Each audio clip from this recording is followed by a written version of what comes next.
In den letzten 3 Wochen hatte ich ja die Bemalung, den Zusammenbau und die Beleuchtung des Lasercut-Modells Bahnhof Bonndorf von Modellbahnzubehör MBZ gezeigt, das als Bahnhofsgebäude bei mir an meiner idyllischen Nebenbahn in Veltheim stehen wird. Mit dem heutigen Video über die Ausgestaltung des wunderschönen Modells werde ich diese kleine Videoreihe abschließen, wobei ich die Einrichtung der Innenräume mit Fußböden, Möbeln und Figuren ebenfalls bereits letzte Woche gezeigt habe und deshalb in diesem Video nicht mehr näher darauf eingehen werde.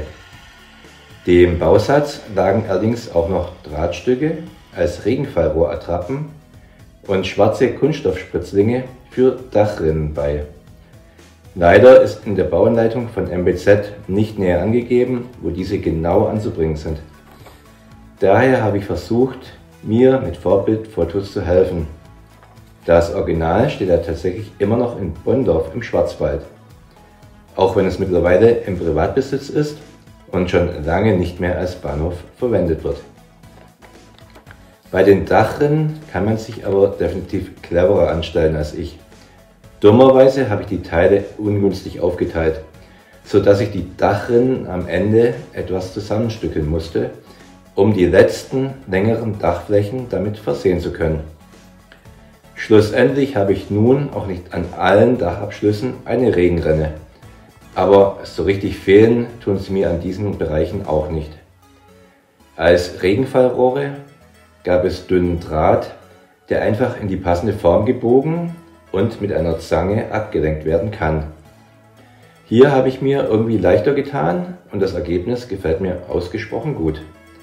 Für die Dachgauben lagen dem Bausatz kleine Kartonteile bei, die zurechtgebogen und zusammengeklebt werden mussten. Deren Platzierung habe ich etwas frei Schnauze vorgenommen, da sich hier im Detail die Vorbildfotos und Bilder des Modells von MBZ teilweise unterscheiden. Zudem scheinen sich die Dachaufbauten des Bahnhofs Bonndorfs im Laufe der Zeit auch geändert zu haben.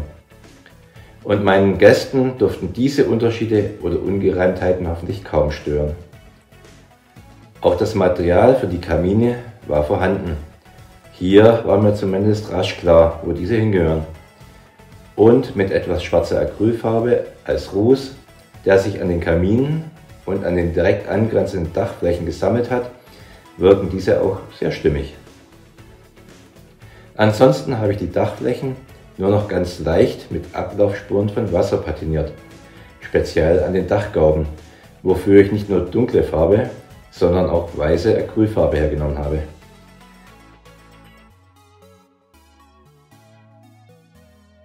Weitere Ausgestaltungselemente am Gebäude sind Treppen am Haupteingang, vom Bahnhofsvorplatz aus und für die große Laderampe.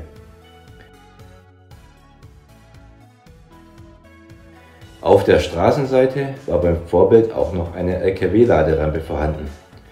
Obwohl sich diese bei mir auf der Gebäuderückseite befindet und nur schwer einsehbar ist, wollte ich sie schon darstellen. Allerdings habe ich in meinem Bausatz, außer einem Kartonstreifen für die Rampe selber, kein Material dafür gefunden. Aus diesem Grund habe ich für die eine Seite als Stütze ein passendes Stück Karton aus den Resten zugeschnitten und braun eingefärbt. Die Treppe auf der anderen Seite hatte mir zunächst etwas Kopfzerbrechen bereitet, konnte dann aber doch erstaunlich leicht gebaut werden. 2 trapezförmige Kartonstückchen und einige dünne Streifen dazwischen ergaben erstaunlich rasch und glaubwürdig eine Holztreppe für die LKW-Laderampe. Für die große, gemauerte Laderampe, die bei mir auch ein Belag aus Kopfsteinpflaster-Imitat erhalten hat, wollte ich als Belebung der Szenerie einen Ladekran aufstellen, auch wenn es diesen in Realität dort nie gegeben hat. Der Bausatz dafür mit der Artikelnummer 120-129 stammt von Faller. Das Zusammenkleben des schön detaillierten Modells geht eigentlich relativ unkompliziert. Allerdings ist mir dabei mit meinen Wurstfingern beim Heraustrennen aus dem Spritzling eines der super filigranen Plastikstäbchen, die den Kranarm halten sollen, abgebrochen.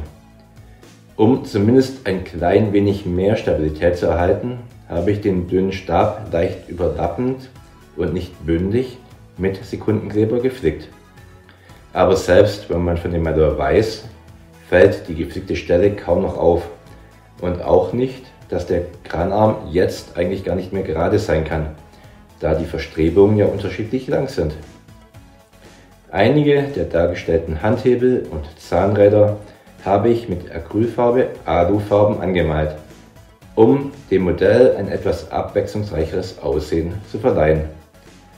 Auf eine Patinierung des Krans mit Rost habe ich bewusst verzichtet, da meine Ortsgüteranlage und der Kran in der wiedergegebenen, ausgehenden Epoche 3 immer noch sehr viel benutzt werden. Zumindest auf meiner Anlage darf die Eisenbahn immer noch fleißig Güter auch in die entlegensten Ecken ihres Streckennetzes transportieren. Sollte mir der Ladekran eines Tages aber doch nicht mehr gefallen, so kann ich ihn leicht auch wieder entfernen, denn er ist einfach in ein Loch in den Holzkorpus unter der Rampe gesteckt. Zieht man ihn heraus und stellt beispielsweise eine ausreichend große Transportkiste auf das Loch, so sieht man gar nicht mehr, dass hier einmal ein Ladekran gestanden hat. Mit diesen letzten Ausschmückungsarbeiten ist der Bau meines Bahnhofsgebäudes nun abgeschlossen. Jetzt fehlen eigentlich nur noch die Gleisanlagen meines Bahnhofs, denn momentan sieht er eher aus, als wäre er in der Epoche 6 angesiedelt. Ein wunderschönes Bahnhofsgebäude, aber weit und breit keine Schienen der Nebenbahn zu sehen. Allerdings werde ich mich, bevor ich mit den Gleisarbeiten starte, um die Streckenführung des Wiesmann Car Motion Systems kümmern, das einmal hinter meinem Bahnhof verlaufen soll.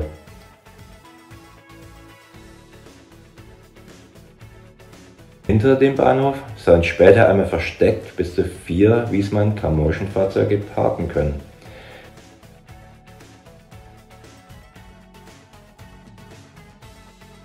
Und bis diese Technik installiert ist und absolut zuverlässig funktioniert, möchte ich auf diesen Bereich gut zugreifen können. Es würde mich sehr freuen, wenn ihr mir auch dabei wieder über die Schulter schauen würdet.